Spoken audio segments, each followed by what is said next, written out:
I started surfing on Lake Michigan in the fall of 1998, so this year makes 20 years surfing on the Great Lakes. So I grew up as a Midwestern kid playing all the different sports, soccer, basketball, baseball, but I also had gotten into skateboarding as a really little kid. We were living in California. We moved back to South Bend, Indiana when I turned 8. I went to the beach in the summers, as a lot of Midwestern kids do, and I happened to see some guys on a surfboard.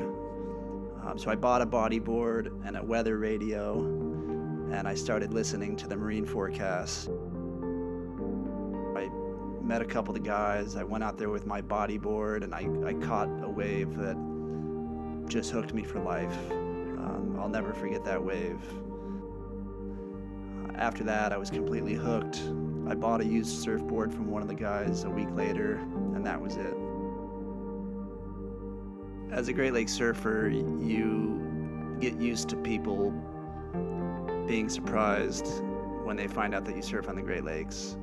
There's always that shock value for a lot of people, and especially when they find out that you surf on the Great Lakes in the winter, there's an even bigger shock value. And I understand that, because it seems strange to put on a giant piece of rubber to paddle out into Lake Michigan in the middle of winter when it's snowing and the water's 33 degrees. There are conditions that are dangerous in the Great Lakes, especially in the winter, especially when there's ice floating in the water, when there's big ice shelves stationed on shore. The coolest thing about surfing to me is the freedom and creativity that it allows.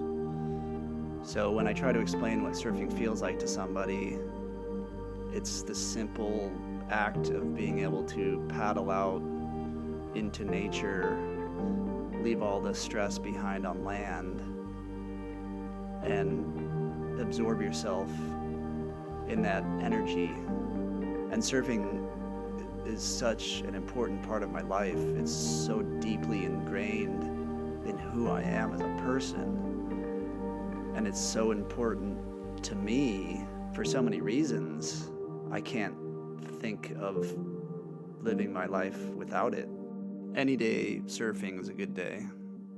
Any day surfing is better than a day not surfing.